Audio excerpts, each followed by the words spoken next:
First and foremost,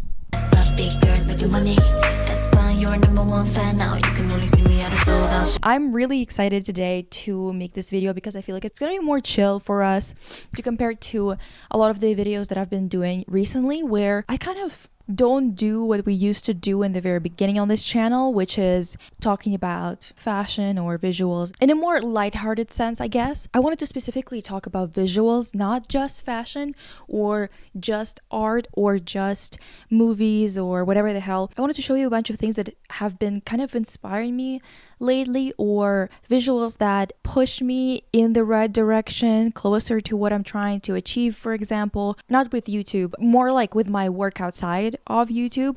And I do really want to maybe do those videos from time to time to give you a little bit of that inspiration for photography that you're doing, characters that you're working on, an accompaniment for when you're trying to brainstorm in a creative sense. Let's start already. So let's start with this recent photo shoot. Well, it's not recent. The photo shoot itself is not recent. My obsession with it is. And it is this photo shoot for an album by this Japanese artist called Nami Amuro. And the album is called Break the Rules. She's been called Japanese Madonna. I just really love this photo shoot. This is just a regular diner, but the color grading is really working for me, and especially this light grain on the photo, which is, I can only assume it comes from natural causes, which is just filming or taking pictures on film instead of digitally.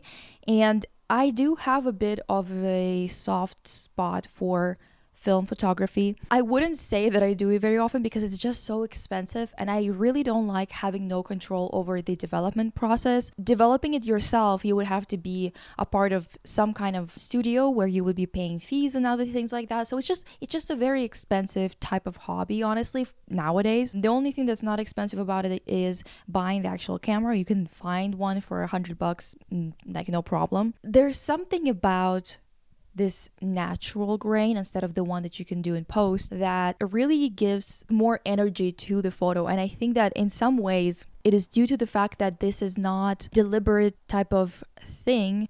It is very much chemical, and it's all about the moment. I feel like there's something philosophically poetic about it, maybe. I wouldn't say that it's impossible to replicate in post or anything like that. It is possible. It's just, I do enjoy something about the fact that film photography is so technical, and it requires you to focus during the photo shoot or during the time that you're taking that picture, because you're not going to have a chance to actually look at that picture, look at what you've got, and adjust based on that.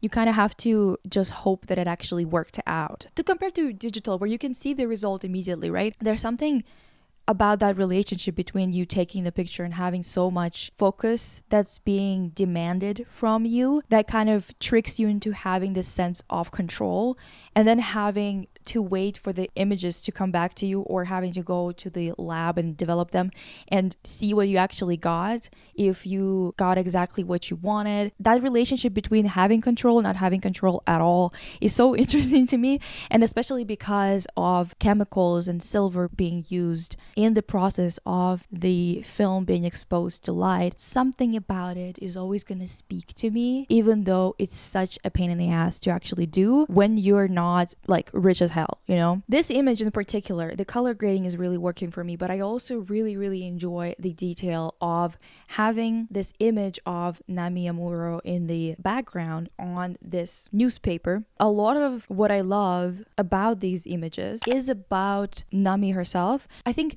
there's something so interesting about seeing artists from 20 years ago or so. Obviously, plastic surgery was already a thing at that point, but for some reason, even though I understand how much work it was to look like this back then, there's something really interesting about this aura that people lose in our day and age. I don't know if you guys are noticing this. I don't just mean that this is a loss in terms of diversity of faces or something like that. Like, it obviously is true. And it's obviously true that actors in period pieces where they have extremely touched up faces, it's gonna look weird. However, I also feel like there's something about the presence of a person, something about all the procedures that we're doing is chipping away at the aura that you have as a person. And it's really strange because I don't actually think that your outside look determines who you are as a person or influences that.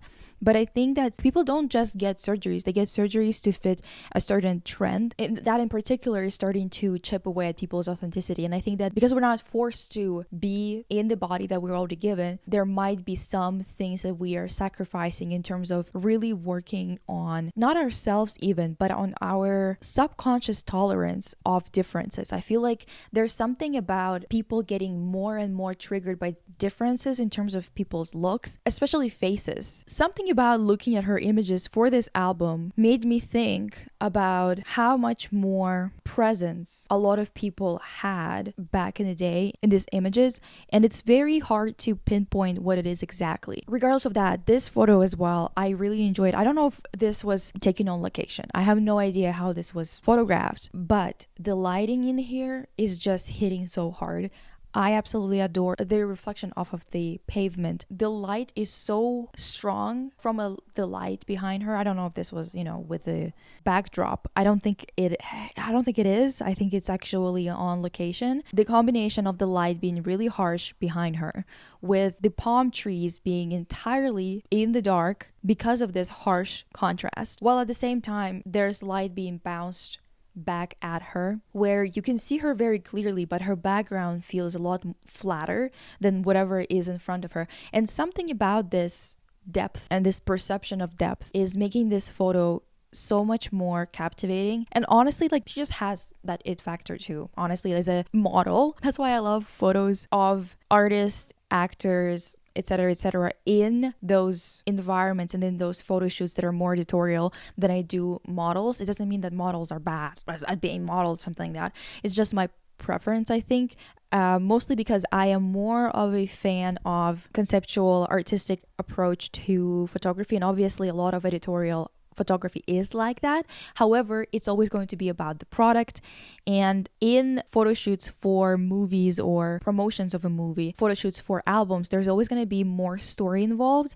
And because of that, it's going to come off a lot more authentic than scripted per se. There are some photographers like Hugo Comte that just has that glossy look, that high fashion look, that his photography is functioning within that space entirely, and it makes sense. But I don't think that all popular photography should be like this. I'm glad that a lot more artists are getting into this because of K-pop, into the photo shoot game. I feel like they're starting to invest more into it, but honestly, the West has been really lazy for a while now, especially in terms of concept work, in terms of visuals, and in terms of music being cohesive and powerful together with the rest of the project. I think that a lot of people here are underestimating how important visuals are. There's like a couple more images here that are also for the same album, and these photos remind me of Cindy Sherman's photos from New York. I don't know if you're familiar. I'm gonna put them on the screen. Very much similar in obviously the angle, but I don't think it's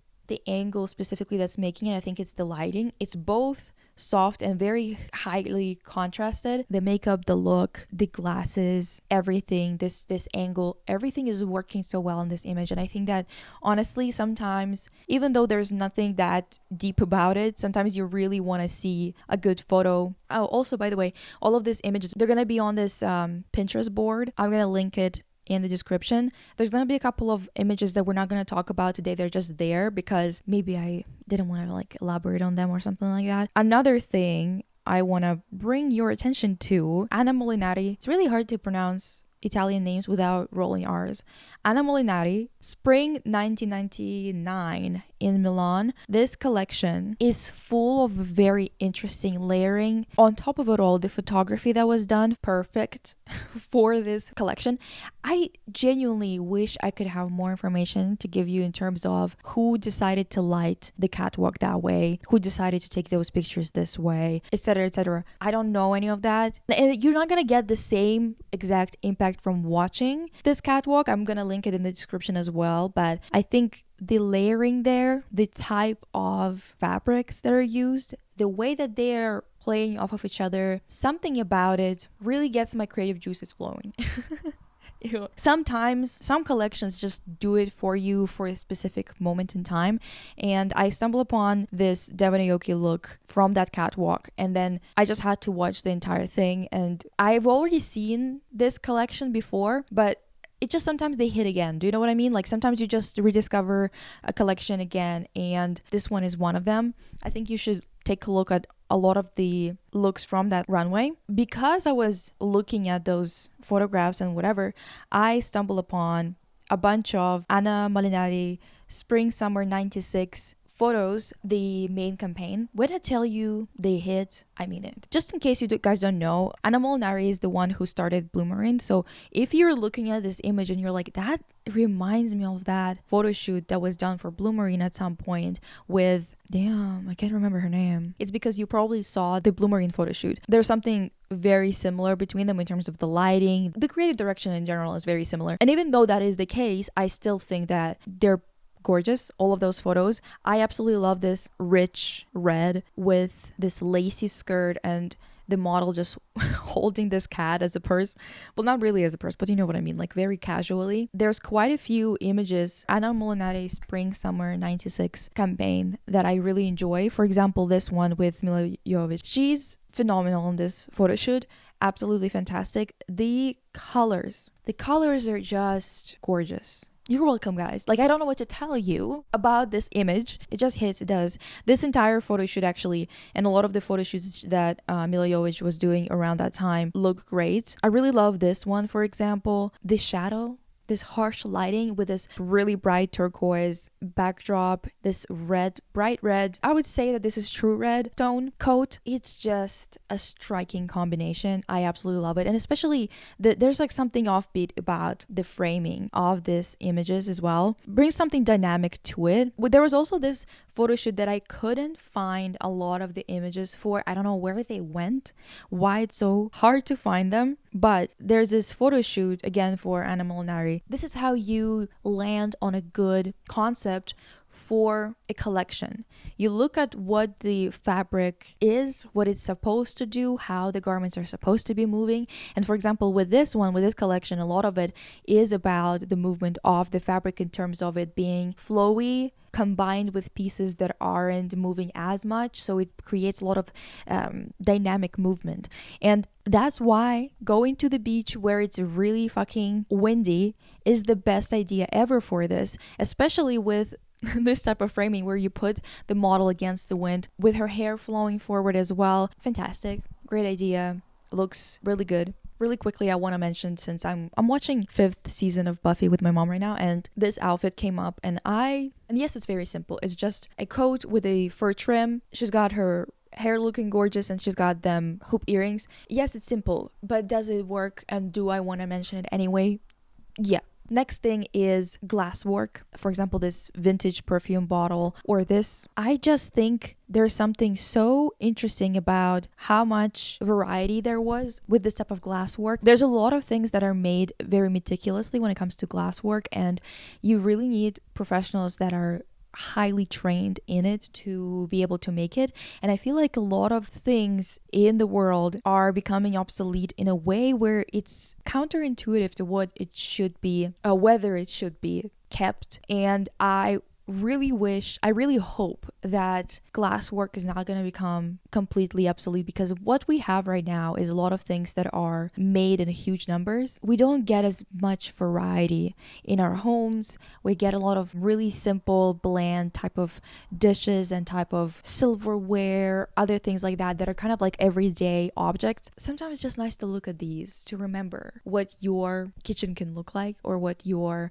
everyday objects could look like. Of course, this is a question of money now, and on that topic of everyday objects, I want to show you this door. And this door, honestly, it reminded me of doors in Cyprus. And obviously, I haven't been to Cyprus in years. I mean, how long? More than 10 years, probably. Yeah. So I can't tell you whether a lot of those buildings are still there, if the doors are still there, etc., etc. I can't tell you. But when I was back in Limassol, I feel like a lot of the doors had this design. And obviously, it's not just a Cyprus thing. It's basically any older city, any older place that hasn't had everything destroyed at one point or another. They would have this type of design, and something about all of our objects becoming so similar is making us consume more and more, because I feel like if I would have had a door like this in my house, I think the want for something beautiful or for 300 fucking varieties of the same dress wouldn't be there, because I would be surrounded by a lot of beautiful things that are kind of crafted, bring me joy every moment of the day, to the point where it wouldn't feel like such a necessity. Does that make sense? I feel like I should make a video on that whole theory, but I don't know if it's gonna be enough of a theory, really. Girl, I don't know. Anyway, another thing is this CD players, etc. I really have been thinking about archives and archiving a lot, and not because I enjoy it. I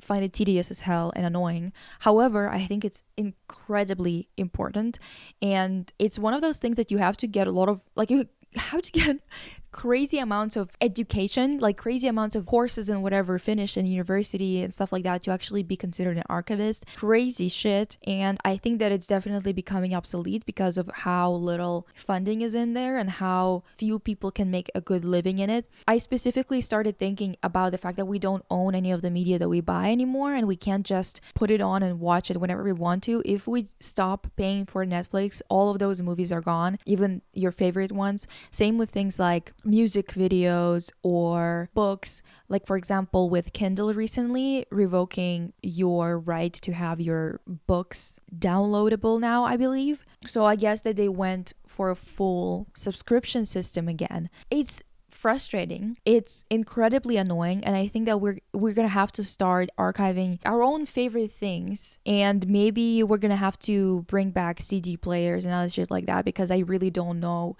how we're gonna go about this. DVD players, whatever, they're getting ridiculous to the point where you really don't accumulate shit, and you have to continuously pour money into their greedy fucking mouths, because they will never give us anything that we genuinely paid for even. I don't know, dude. The CDs also, like CD designs, it's really cute. You could really do a lot with that. And the last thing I want to mention and talk about is stage design for theater.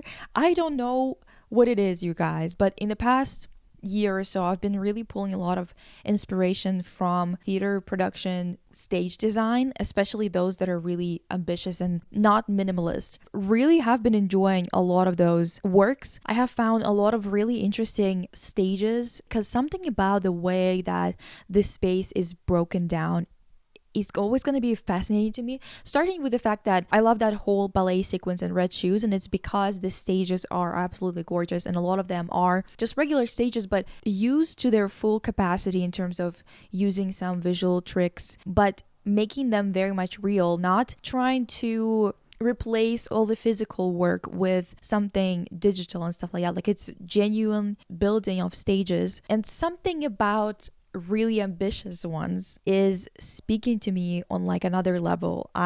For example, this National Theatre Scotland September 2012 production, this stage, hell yeah, I don't know what it's for. I don't know what the production is itself, but am I going to really feel like something is starting to move in my brain whenever I need a little bit of that kick to start thinking creatively for the day? Like, I feel like sometimes you just wake up and you feel kind of meh about everything. And for some reason, stage design has been really doing it for me recently. For example, this stage design, yeah, it's a little bit more surrealist. Yes, it's a little bit more abstract. It's not as detailed as a maximalist, realistic living room, for example, but it is very effective. I oftentimes kind of get disinterested by stages that are very minimalist, but this isn't minimalist per se. It's just very much heavily relying on surrealism and in some ways cubism, honestly, because of the violin on the side. It really reminds me of Picasso's work. It's specifically and especially more fascinating to look at these sets when there are people actually in them, because I think that, if you would have removed all the people that are on stage right now in this photo, it wouldn't feel as grand as it does, because I feel like this comparison to the size of a person next to it and other things like that, and actually placing them in the real space really makes it shift to a different kind of experience where this image really makes you feel like this has been built, which I really enjoy because I really started to like old school, like practical special effects, especially in films and movies and shows. I really enjoy whenever I watch Buffy, I really enjoy when they do practical special effects. And I understand that, obviously there's going to be some things that look worse or whatever. I think that honestly, all the practical effects, they still look pretty decent today to compare to the CGI that they were trying to do. But I don't really care for CGI that much. But there's also this stage design that I found by Michael Levin. This set designer, Michael Levin, has made a lot of different types of sets, and he is actually Canadian, and he's done a lot of work. This specific work is called Candide. This stage looks like a TV basically, and I specifically like these types of breakdowns where different entrance points with the curtains are used to create more depth, but at the same time, because it's just an illusion of specifically this dollar bill, it looks like it's just like splitting apart. It's very interesting. I wish I could see it in real life because I think that it would have more impact, I presume, in person.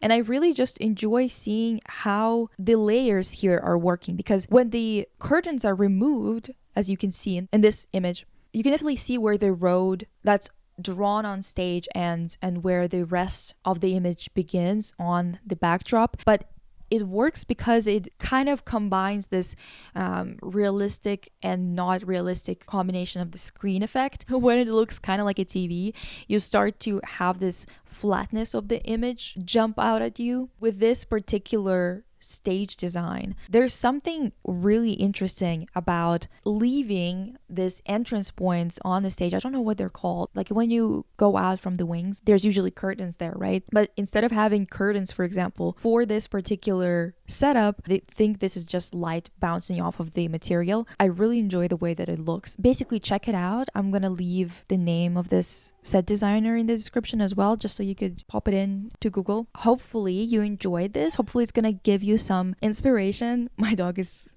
barking because my family are back home. Check out the new deep dive about Buffy. I personally think it turned out pretty well. It's about just the first season, so it's not that long, but I think it turned out well. And I will see you guys soon. Thank you for 100k once again. Pika is screaming for me.